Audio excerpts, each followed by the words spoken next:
toujours cette idée que le salaire, ça se mérite.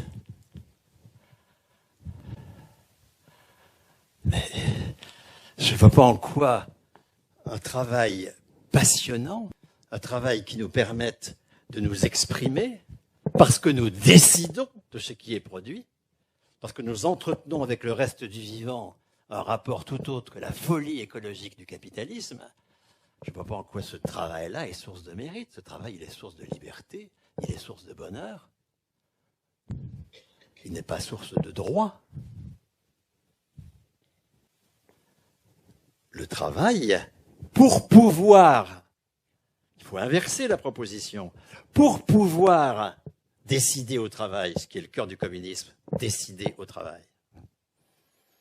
Dans la jeunesse actuelle, tous ceux qui sont décidés à ne pas produire de merde pour le capital, tous ceux qui sont décidés à ne travailler que selon la déontologie, ce sont des communistes. Dès qu'on accepte de faire un travail avec lequel on est en désaccord, on n'est pas communiste. Puisqu'on ne s'organise pas pour décider au travail.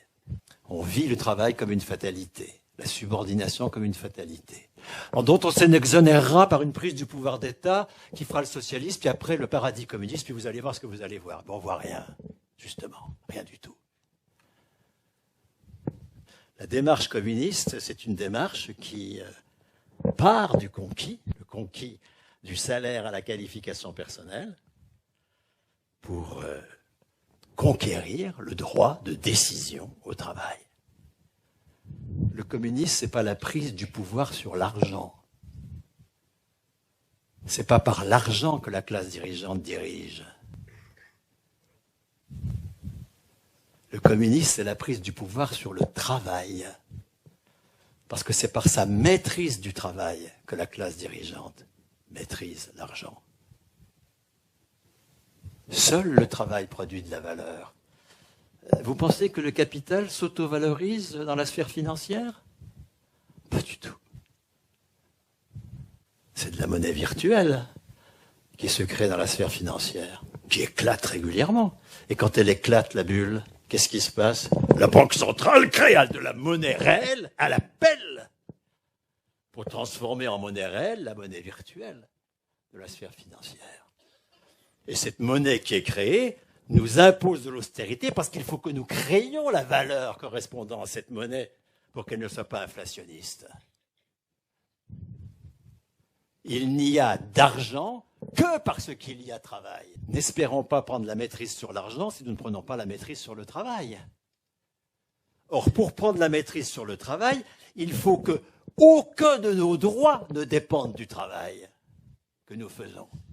Si vous voulez, en août 89, la bourgeoisie, quand elle était la classe révolutionnaire, aujourd'hui c'est la classe dont il faut qu'on se débarrasse, quand elle était la classe révolutionnaire face à la classe dont elle est en train de se débarrasser, l'aristocratie, qu'est-ce qu'elle a fait?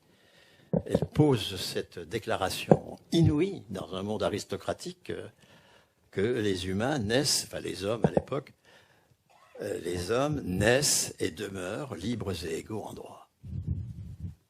Déclaration inouïe.